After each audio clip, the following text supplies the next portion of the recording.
Markus 2 ayat 1-12. Orang lumpuh disembuhkan.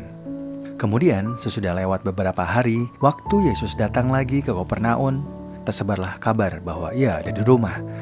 Lalu datanglah orang-orang berkerumun sehingga tidak ada lagi tempat. Bahkan di depan pintu pun tidak. Sementara ia memberitakan firman kepada mereka, ada orang-orang datang membawa kepadanya seorang lumpuh, digotong oleh 4 orang. Tetapi mereka tidak dapat membawanya kepadanya karena orang banyak itu. Lalu mereka membuka atap di atas Yesus. Sesudah terbuka, mereka menurunkan tikar tempat orang lumpuh itu terbaring. Ketika Yesus melihat iman mereka, berkatalah ia kepada orang lumpuh itu, "Hai anakku, dosa-dosamu sudah diampuni." Tetapi beberapa ahli Taurat sedang duduk di situ, dan mereka berpikir dalam hatinya, "Mengapa orang ini berkata begitu? Ia menghujat Allah. Siapa yang dapat mengampuni dosa selain Allah sendiri?" Tetapi Yesus segera mengetahui dalam hatinya bahwa mereka berpikir demikian. Lalu ia berkata kepada mereka, "Mengapa kamu berpikir begitu dalam hatimu? Manakah yang lebih mudah mengatakan kepada orang lumpuh ini, 'Dosa-dosamu sudah diampuni,' atau mengatakan, 'Bangunlah, angkatlah tikarmu dan berjalanlah'?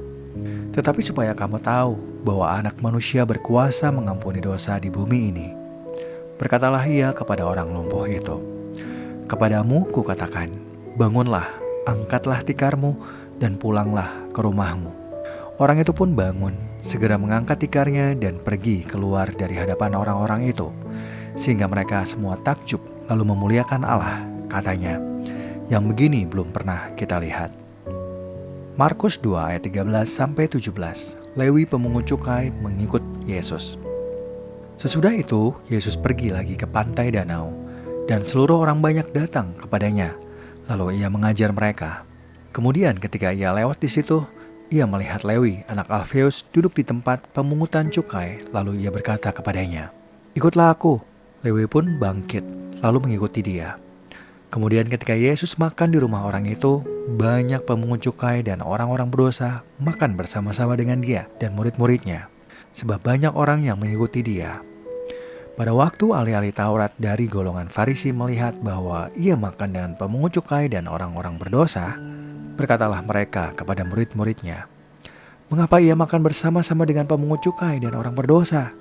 Yesus mendengarnya dan berkata kepada mereka, "Bukan orang sehat yang memerlukan tabib, tetapi orang sakit. Aku datang bukan untuk memanggil orang benar, melainkan orang berdosa." Markus 2 ayat 18-22. Hal berpuasa. Pada suatu kali ketika murid-murid Yohanes dan orang-orang Farisi sedang berpuasa, datanglah orang-orang dan mengatakan kepada Yesus, "Mengapa murid-murid Yohanes dan murid-murid orang Farisi berpuasa, tetapi murid-muridmu tidak?" Jawab Yesus kepada mereka, "Dapatkah sahabat-sahabat mempelai laki-laki berpuasa sementara mempelai itu bersama mereka? Selama mempelai itu bersama mereka, mereka tidak dapat berpuasa. Tetapi waktunya akan datang, mempelai itu diambil dari mereka, dan pada waktu itulah mereka akan berpuasa. Tidak seorang pun menambalkan secari kain yang belum susut pada baju yang tua. Karena jika demikian, kain penambal itu akan mencabiknya, yang baru mencabik yang tua, lalu makin besarlah koyaknya. Demikian juga tidak seorang pun menuang anggur yang baru ke dalam kantong kulit yang tua. Karena jika demikian, anggur itu akan mengoyakkan kantong itu, sehingga anggur itu dan kantongnya dua-duanya terbuang. Tetapi anggur yang baru hendaklah disimpan dalam kantong yang baru pula." Markus 2 ayat 23-28. Murid-murid memetik gandum pada hari Sabat. Pada suatu hari Sabat, Yesus berjalan di ladang gandum. Dan sementara berjalan, murid-muridnya memetik bulir gandum. Lalu kata orang-orang Farisi kepadanya, "Lihat, mengapa mereka berbuat sesuatu yang tidak diperbolehkan pada hari Sabat?" Jawabnya kepada mereka, "Belum pernahkah kamu baca apa yang dilakukan Daud ketika ia dan orang-orang yang mengikutinya kekurangan dan kelaparan?